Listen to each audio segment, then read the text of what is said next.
Сегодня театральный сезон открывает театр имени Качалова. Казанцы увидят премьеру под названием «Мышеловка». Что еще приготовил для своих зрителей театр, выясняла Ксения Малова. Я не понимаю, где Скрябин? Зачем он одевается? Ты уходишь из Скрябина, тебе переход только нужен. Ну что такое? Основным из главных событий сезона должно стать долгожданное открытие большой сцены. В ноябре качаловцы планируют провести праздничный вечер на новоселье в Качаловском.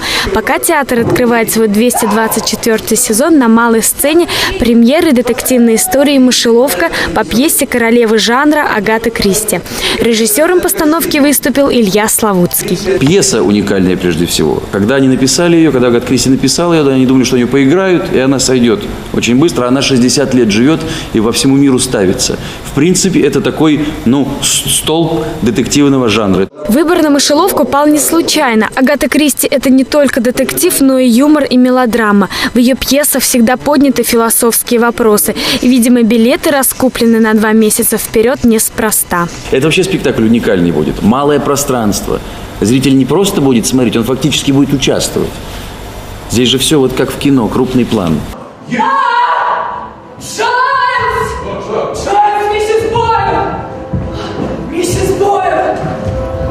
Репетируют в театре не только «Мышеловку». В работе «Безумный день» или «Женитьба Фигаро». И трудиться актерам предстоит не один день. Славутский-старший рассказал нам, что готовит новый сезон. Я не знаю, что он вам готовит, а нам он приготовил огромный труд, огромную работу по переходу из состояния, когда мы находились в уголке здания, мы должны перейти в большое помещение и освоить его.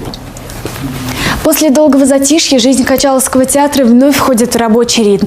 Наступающий сезон ожидается с особым трепетом. И главный вопрос – это как театр преобразился после ремонта.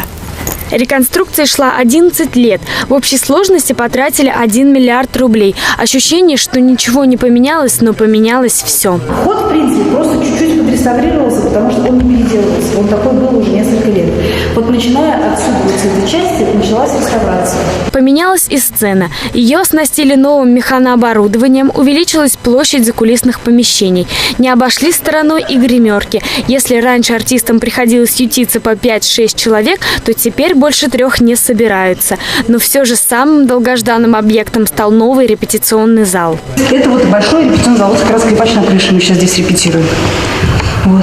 То есть он полностью адекватен сцене. У него тоже есть оборудование, есть штанкеты, есть звуковое оборудование, световое оборудование. То есть мы можем тут репетировать спектакль практически до его выхода на сцену. Другими словами, в старом театре началась новая жизнь. Следующий ремонт теперь ожидается не скоро, а вот премьерами обещали радовать вновь и вновь. Ксения Малова, Рамиль Бикбаев. Новости на Первом городском.